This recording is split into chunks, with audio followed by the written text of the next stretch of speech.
Bonsoir à tous. Donc dans cette nouvelle vidéo, j'aimerais qu'on découvre ensemble les règles du Seder, la façon dont le Seder de Pessah doit se dérouler. Mais avant de parler de la préparation du Seder et de son déroulement, j'aimerais qu'on passe en revue les différentes mitzvot qui se réalisent ce soir-là, cette soirée si particulière dans le calendrier juif. Il faut donc distinguer les mitzvot de la Torah, les mitzvot qui sont cités dans la Torah, les institutions que les Chachamim ont établies pour le déroulement du Seder, les mitzvot qui ne se réalisent plus, mais pour lesquels les Chachamim ont institué des rappels, des zecher, des souvenirs de ces mitzvot qui se réalisaient du temps où le Beth Amikdash était construit. Ça permet de beaucoup mieux comprendre la façon dont le Seder de Pessah se déroule, la façon dont il s'articule et pourquoi certains détails sont importants dans la façon dont le Seder doit se dérouler, dans la façon dont on doit réciter la Haggadah, pourquoi on fait tel geste, pourquoi on fait les choses de telle manière. Pour cela, déjà, il faut savoir qu'est-ce qu'on doit réaliser, quels sont les impératifs du soir du Seder de Pessah, de la première nuit de la fête de Pessah. Alors, la première mitzvah, la mitzvah peut-être la plus importante, qui est citée dans la Torah à plusieurs reprises, c'est Vehigata les bincha bayom haou les morts. Tu enseigneras, tu le diras, tu le raconteras à ton fils ce jour-là en disant. La transmission du récit de la Yetziat Mitzrayim à la génération suivante fait partie des mitzvot qui sont répétés plusieurs fois dans la Torah, 3 fois dans la paracha de Bo, donc la paracha de la Yetziat Mitzrayim, et une 4e fois dans la paracha de Vaetranan. Alors le fait qu'il y ait différentes nuances dans ces 4 occurrences de la mitzvah de Veigata Levincha Bayom Haou les morts, fait dire à nos chachamim, à nos sages, qu'il existe 4 types de fils pour lesquels on doit trouver les moyens de transmettre la Yetziat Mitzrayim, le récit de la sortie d'Égypte. C'est la mitzvah la plus importante parce que c'est autour de cette mitzvah que vont s'articuler toutes les autres mitzvot, y compris les mitzvot les plus importantes de la Torah. Veigata les bincha bayom hahu les morts, et c'est une des premières choses que Moshe Rabbeinu va demander aux Bnei Israël de réaliser quand ils sont en train de sortir d'Égypte. Ça veut dire qu'à la naissance du peuple d'Israël, on est en train de se demander comment transmettre cette identité, comment transmettre le message de cette alliance à la génération suivante. Veigata libincha bayom hahu les morts. Tu le diras à tes enfants ce jour-là, tu répondras à ton fils ce jour-là. Alors le Maguid, donc c'est une mitzvah de la Torah, le Maguid, donc ce passage du Seder, il doit se réaliser selon certaines règles précises qui sont énoncées par les Tanaïm dans la Maseret Psachim, dans le traité Psachim, des règles qu'on connaît, des règles qui ont été bien sûr appliquées dans le texte de la Haggadah que nous récitons, que l'on connaît. Par exemple, le fait que le Maguid doit se réaliser et doit être introduit par des questions. Manishtana halaylaze mikol halelot. Qu'est-ce qui différencie cette nuit des autres nuits? On doit faire attention à commencer par le Gnaï, par le passé difficile du peuple d'Israël, difficile spirituellement. Nos ancêtres étaient idolâtres, difficile physiquement. Nos ancêtres étaient des esclaves en Égypte. Et on termine par le Shevar. On fait donc ressortir par contraste le renversement de situation, le fait de sortir de l'esclavage, de la servitude vers la liberté. Donc voilà certaines règles de la Haggadah qui sont respectées bien sûr dans notre texte du Maguid. On récite aussi cette Haggadah en se basant sur la paracha des Bikurim, un passage de Kitavo, donc un passage que récitaient les agriculteurs quand ils apportaient les prémices de leur récolte de fruits au Beth Amikdash, etc., etc.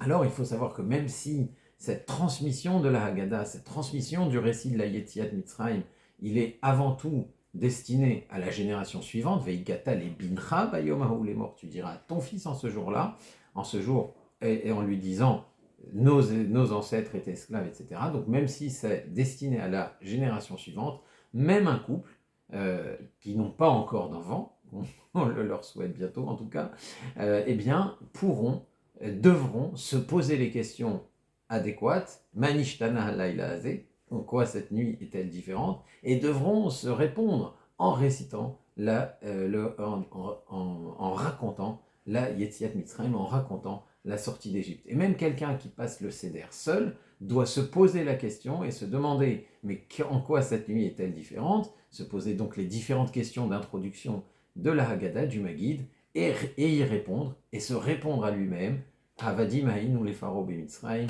nous étions esclaves à Pharaon en Égypte. Donc ça, c'est la mitzvah principale du soir de la Yetziat Mitzrayim, et c'est autour de cette mitzvah que vont s'articuler les autres mitzvot. Et quand je dis les autres mitzvot, c'est notamment la fameuse mitzvah essentielle de la Achilat Pessah, de la consommation du Korban Pessah. Car en fait, pourquoi on doit consommer le Korban Pessah? Pour transmettre justement cette identité. Alors, la consommation du Korban Pessah, elle est d'un point de vue légal plus grave que la Haggadah, parce que celui qui ne consomme pas le Korban Pessah, à une époque où on en a la possibilité, eh bien, il est retranché du Klal Israël, il mérite la peine de karet, ce qui est très rare pour une mitzvah tassée. Il n'y a que la circoncision et la achilat Pessah, la consommation du Korban Pessah, du sacrifice de Pessah, de l'agneau pascal, qui est liée à une telle peine, mais néanmoins, la achilat Pessah, elle sert surtout de support à la Haggadah, Veigata lebincha bayom ha'ulemor. Alors, la consommation de la viande de Pessah, bien sûr, n'est pas réalisable de nos jours, tant que le Beth Amikdash n'est pas reconstruit, eh bien, il n'y a pas où verser le sang du Korban Pessah, et pour d'autres raisons aussi, on ne peut pas, sans Beth Amikdash, offrir le Korban Pessah. Même si donc on ne réalise pas la Achilat Pessah, c'est quand même, ce Pessah reste le leitmotiv de la Haggadah. Il mérite d'être étudié dans les détails à l'approche de la fête, et bien connaître les règles du Korban Pessah, ça rend le Seder beaucoup plus vivant, et d'une certaine manière, étudier, c'est un petit peu vivre le Pessah. Quand on a étudié les Mishnayot de Pessah, on a un petit peu vécu ce que c'est un véritable Pessah, un des Pessahim où on offrait le Korban justement, et ça nous donne un avant-goût des Sdarim pour lesquels on prie ardemment à la fin du Seder, où on pourra manger des Ephahim et les Pessahim cités donc à la fin de la Haggadah. Alors, en souvenir justement de la Achilata Pessah, on consomme encore un petit peu de matzah à la fin du repas, Zecher la Achilat Pessah, Aneechal à la Sava qui était consommé alors qu'on était rassasié. Donc même si la Achilata Pessah, même si la consommation du Pessah ne se réalise pas, les Chachamim ont quand même institué certaines choses en souvenir de Pessah, comme on va le voir aussi avec le Maroc. Ensuite, l'autre mitzvah de la Torah, qui elle est réalisée même de nos jours, c'est la achilat matzah, la consommation de la matzah. Alors, dans la Torah, bien sûr, on cite à plusieurs reprises l'obligation de manger de la matzah pendant la fête de Pessah. Dans la paracha de Bo, on dit Ba'erev tochlu matzot, le soir, la nuit de la fête, le soir du Seder, vous mangerez de la matzah. Donc on a l'air de dire que c'est ce soir-là qu'on doit manger de la matzah. D'un autre côté, dans la même paracha de Bo, un peu plus tard, on dit Shivrat Yamim Tochal Matzot. Pendant 7 jours, tu mangeras des matzot. Alors, est-ce que l'obligation de manger la matzah, c'est uniquement le soir ou tous les 7 jours? Eh bien, dans Parashat, beaucoup plus loin, dans le Sefer Devarim, il me semble que c'est dans Parashat Vaetramnan, Sheshet Yamim Tochal Matzot, Vayom Hashevei, Atzeret Ladona Elohecha. Donc, Vaetramnan, c'est le quatrième fils. En tout cas, dans le Sefer Devarim, Sheshet Yamim Tochal Matzot, pendant 6 jours tu mangeras des matzot, ou Vayom Hashvei, le 7e jour, Atzeret l'Adonai Elohecha, ça sera un Yom Tov pour Hachem ton Dieu. Donc on dit tu mangeras des matzot pendant 6 jours, et le 7e, sous-entendu, le 7e c'est pas tellement obligatoire. Eh bien, ça fait 3 psukim, 3 versets qui ont l'air de se contredire, et dans Masechet Psachim, les Chachamim déduisent qu'en réalité, de la même manière que le 7e jour ce n'est pas obligatoire, tous les jours de Pessah, il n'y a pas d'obligation de manger de la matzah. C'est uniquement le premier soir, Ba'erev Tochlu Matzot, le soir de Pessah, Ba'erev Tochlu Matzot, c'est seulement le soir du Seder où il y a une obligation positive de manger de la matzah. Et bien sûr, cette obligation concerne aussi bien les hommes que les femmes. Tandis que le reste de la fête, ce n'est pas obligatoire. Bien entendu, l'interdiction du chametz est de vigueur pendant toute la fête, et par conséquent, si on veut manger du pain, eh bien seule la matzah est autorisée, mais il n'y a pas d'obligation de manger la matzah. Quelqu'un qui voudrait manger des pommes de terre pendant toute la fête de Pessah aurait, d'un point de vue de la Torah, en aurait parfaitement le droit. Il y a bien sûr une mitzvah de réaliser des séoudotes et des repas en l'honneur de la fête, et ces séoudotes en général sont des séoudotes basées sur du pain, mais il n'y a pas d'obligation formelle de manger de la matzah, mis à part le soir du Seder, où on doit consommer au moins un kazaït, le volume d'une olive, Bezrat Hashem, j'espère qu'on va pouvoir, dans une vidéo ultérieure, rentrer dans les détails des shiurim, des quantités à consommer le soir de Pessah. Mais donc, il y a une obligation de consommer au moins un kazaït de matzah le soir du Seder. Et c'est une mitzvah de la Torah. Et c'est pourquoi, avant de consommer le premier kazaït, le premier morceau de matzah le soir du Seder, après la Haggadah, on récite pas seulement Hamotzi Lechem Haaretz, parce que c'est du pain, mais aussi Asher Kideshanu Mizota Vesivanu, Al Achilat Matzah, qui nous a ordonné de consommer de la matzah. Et on doit bien être conscient, en consommant cette matzah, qu'on est en train de réaliser encore aujourd'hui une mitzvah de la Torah. Alors bien entendu, cette matzah, elle est aussi là pour permettre la Haggadah, la mitzvah charnière, la mitzvah qui pivot du soir du Seder, qui est de transmettre le récit de la Yetziat Mitzrayim. Parce que justement, un des aspects importants du récit de la Yetziat Mitzrayim, comme l'ont expliqué les Chachamim, c'est que ce récit-là doit être transmis Beshara chez Matzah ou Maror, Munachim Lefanecha, au moment où la Matzah et le Maror sont disposés devant toi. Donc c'est pour ça que pendant le Maggid, il faut que les matzot soient découvertes. Ça fait partie des caractéristiques du récit de la Haggadah. Donc le commencer avec des questions, présenter le récit d'une certaine manière, prendre le temps de le raconter, autant que faire se peut, surtout quand on a des enfants qui sont jeunes, et bien sûr, Besha, chez Matzah ou Maror, Munachim Lefanecha, au moment où la Matzah et le Maror sont posés devant nous. Et donc le Maror, maintenant, est cité dans la Torah. Est-ce que manger le Maror de nos jours est une mitzvah de la Torah? Eh bien, non. Le Maror n'est une mitzvah de la Torah que lorsque que ce Maror accompagne la Achilat à Pessah, que lorsqu'il accompagne la viande du Korban Pessah, du sacrifice pascal. Et donc, de nos jours, où il n'y a plus de Korban Pessah, consommer le Maror n'est plus une mitzvah de la Torah. Al matzot umrorim yochluhu.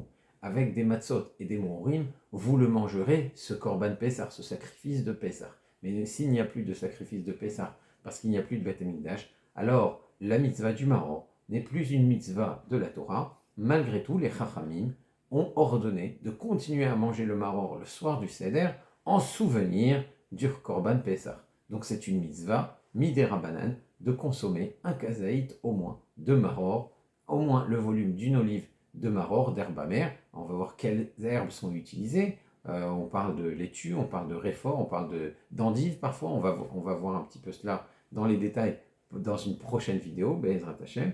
Mais en tout cas, le Maror est une mitzvah midera banan. Et même si ça n'est qu'une mitzvah d'Erabanan de nos jours, déjà elle permet la récitation de la Haggadah, Beshara Shematzah Maror Munachim Lefanecha.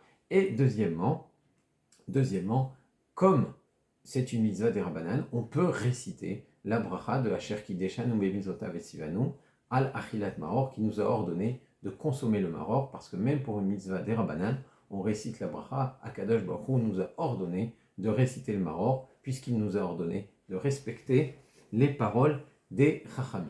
Donc voilà les grandes mitzvot qui viennent en tout cas directement de la Torah, même si de nos jours ce ne sont pas, c'est pas toujours une mitzvah de la Torah comme c'est le cas pour le Maror.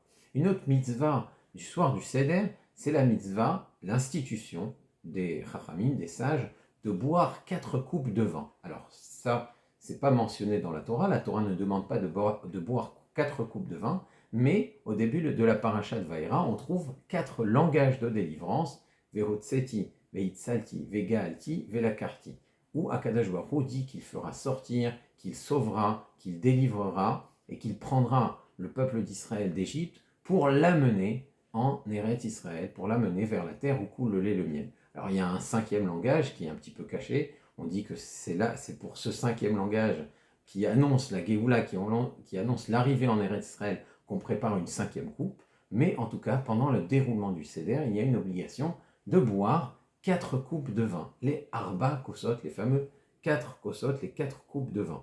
Alors, ces 4 coupes de vin, bien sûr, elles prennent leur place dans le Seder. L'une, c'est le verre du Kiddush, donc comme n'importe quel soir de fête, eh bien, on va réciter le Kiddush et ça sera sur un verre de vin. Le deuxième kos, lui, est un des kosot ajoutés par les Chachamim pour le soir du Seder. C'est le kos sur lequel on va réciter la Haggadah et le début du Hallel, sur lequel on va réciter la deuxième bracha. Bien entendu, s'il y a kos, c'est un kos chez le bracha. S'il y a un verre, c'est un verre sur lequel on va réciter une bénédiction. Donc Mekadesh Israël Vehazmanim, c'est la première bénédiction, la bénédiction de la fête, c'est celle du Kiddush. C'est le premier kos. Le deuxième kos, c'est Asher Gaalanu Vegaal et Avotenu, donc qui nous a délivré, qui a délivré nos pères, cette fameuse bénédiction qui est récitée à la fin du Maguid, à la fin de la récitation de la Haggadah, c'est le deuxième verre de vin, parce que c'est sur ce verre qu'on aura récité la Haggadah, qu'on aura raconté la sortie d'Égypte. Le troisième verre de vin, c'est celui sur lequel on va réciter le Birkat Hamazon, une fois qu'on aura terminé le repas, une fois qu'on aura mangé la matzah, le maror, le repas de fête, et le matzah de la fin, qui rappelle justement le Korban Pessah, eh bien le Birkat Hamazon, il va être récité lui aussi sur un verre de vin. Alors, le Birkat Hamazon, ça n'est pas que le soir du Seder qu'on le récite sur un verre de vin. Lors des grandes occasions, comme par exemple lors d'un Sheva Brachot, dans un mariage, après un mariage, pendant les 7 jours de fête qui suivent un mariage, eh bien, le Birkat Hamazon est récité sur un verre de vin, et c'est sur ce verre, ou sur un deuxième verre, qu'on va réciter les Sheva Brachot, les 7 brachot du mariage. Et donc, le Birkat Hamazon, il peut être récité beaucoup plus souvent sur un verre de vin, mais le soir du Seder, c'est obligatoire, puisqu'il s'agit de compléter les 4 kosot, les 4 coupes de vin que les Chachamim ont instituées, justement en parallèle avec ces 4 langages de délivrance qui sont cités dans la paracha de Vaera. Dans les yeshivot, n'importe quel Shabbat, pour chaque Birkat Hamazon, chaque Birkat Hamazon est récité sur un verre de vin. Donc c'est pas si exceptionnel, mais le soir du Seder, comme on l'a dit, c'est obligatoire. Et enfin, la quatrième coupe, le quatrième verre de vin, lui, c'est pour la conclusion du Hallel, la conclusion des louanges qui sont récitées après le Birkat Hamazon, et avec cela, on conclut le Seder. Hallel,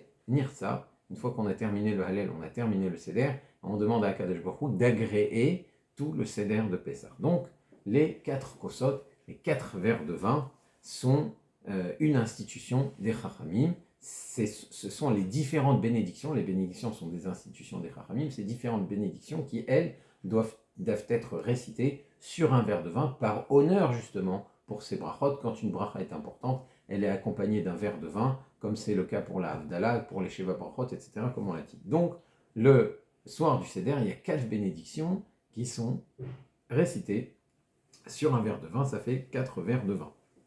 Enfin, autre mitzvah des Rabbanan, autre institution des Chachamim, le tiboul, le fait de tremper, des légumes dans des préparations. Alors le premier trempage, c'est celui du karpas dans l'eau salée ou le jus de citron en fonction des usages. Alors pourquoi ce trempage? Eh bien c'est pour susciter la question. Donc ce trempage que les Chachamim ont recommandé, ont institué, il fait partie de la mitzvah de Haggadah, parce que justement la Haggadah, le récit de la Yetziat Mitzrayim doit venir répondre à une question. Donc il faut susciter cet étonnement, susciter ce questionnement des enfants, et pour ça on fait des choses inhabituelles, et c'est pour ça qu'on va tremper avant même le repas un légume, un morceau de karpas. Alors qu'est-ce que c'est le karpas? Si quelqu'un connaît les langues orientales, c'est du céleri. Maintenant, là où on connaissait moins ces langues-là, on utilisait parfois d'autres légumes qui sont cités dans le Kitzur Shulchan Aruch, le persil par exemple, ou l'oignon même, et on prend un morceau de légume, on récite Boré Peri Adama, et on le trempe dans l'eau salée ou dans du jus de citron. Pourquoi? Pour susciter la question des enfants et pouvoir introduire le récit de la Haggadah, le récit du Maggid. Un autre trempage, c'est celui du maror dans la charoset. La charoset qui, elle, vient rappeler le ciment que nos ancêtres devaient manipuler en Égypte pour pouvoir monter les villes que Paro les obligeait à construire. Donc on doit le faire épais, et d'un autre côté on doit le liquéfier un petit peu avec du vin, quelque chose qui est acide, de préférence rouge, pour rappeler le sang, même s'il y en a qui mélangent la charoset avec du vinaigre. Cette charoset, c'est une pâte qui est fabriquée à l'aide de fruits qui sont rappelés dans le Shir HaShirim. Le Shir HaShirim, c'est la Megillah, c'est le rouleau de la fête de Pessah, et les fruits qui sont rappelés dans le Shir HaShirim sont des fruits qui font les louanges du peuple d'Israël, car dans le Midrash, on dit que le Shir HaShirim, c'est une histoire d'amour entre Akadosh Baruch Hu, entre le Créateur et le peuple d'Israël, Et donc tous les fruits qui y sont cités sont en réalité des compliments faits par le Créateur au peuple d'Israël. Et c'est pour ça que cette pâte-là, ce charoset, est préparée avec ces fruits qui sont cités dans le Shirachirim. Donc cette pâte-là, ce trempage du maror dans la charoset, lui aussi vient rappeler la servitude et fait partie bien entendu de la mise en forme d'une sorte de concrétisation du récit de la sortie d'Égypte. Il faut parler de la servitude pour savoir de quoi on s'est sorti. Ça fait partie donc du Maguid. Comme on a dit, le Maguid, la Haggadah, c'est la mitzvah pivot du soir du Seder. Et enfin, une autre institution des Chachamim pour ce soir du Seder, c'est la Heseba, le fait de devoir consommer la matzah ou boire ses coupes de vin de façon accoudée, de la même manière que les patriciens dans l'Antiquité mangeaient couchés, ils mangeaient sur une couchette et ils se faisaient servir. C'est ainsi que se passaient les repas chez les nobles dans l'Antiquité romaine notamment. Donc on doit aussi, le soir de Pessah, manifester cette chéroute, manifester cette liberté. On n'est plus des esclaves qui sommes là à servir les Égyptiens, mais nous sommes nous-mêmes des Bénéchorim, nous sommes nous-mêmes sortis d'Égypte, nous sommes nous-mêmes des hommes libres et un peuple libre. Et donc ça fait partie des manières dont on va exprimer cette liberté acquise le soir de Pessah. Encore une fois, c'est une façon de montrer cette sortie de l'esclavage, et ça fait partie aussi du Maguid. Donc c'est encore un détail qui tourne autour de la mitzvah principale du soir du Seder, Vehigata lebincha bayom ha'u, les morts, cette transmission de l'identité juive, cette transmission de la promesse de liberté qu'on a obtenue grâce à la Torah, grâce aux lois de la Torah. Alors, si on n'a pas bu les kossotes de vin et si on n'a pas mangé la matzah de façon accoudée, eh bien, normalement, on n'est pas quitte de la mitzvah. C'est pourquoi il faut faire attention à bien réaliser toutes ces mitzvot de façon accoudée. La seule mitzvah qu'on ne réalise pas accoudée, c'est le maror, parce que le maror, lui, vient rappeler, au contraire, la servitude. Alors, il y a beaucoup de détails dans le Seder qui ne viennent pas spécifiquement des lois de ces mitzvot-là, mais de règles de brachot, de règles de Seouda qui appartiennent à d'autres morceaux du Shulchan Aruch, mais Bezrat Hashem, on aura le loisir de les expliquer dans une autre vidéo où on détaillera les étapes du Seder. On va voir comment préparer ce Seder, préparer la table du Seder, et puis comment ce Seder doit se dérouler. Si vous avez des questions sur les mitzvot du soir de Pessah, n'hésitez pas à les poser dans les commentaires ou sur notre groupe WhatsApp. Et d'ici là, je vous dis à très bientôt et Pessah Kasher Vesamer. Au revoir.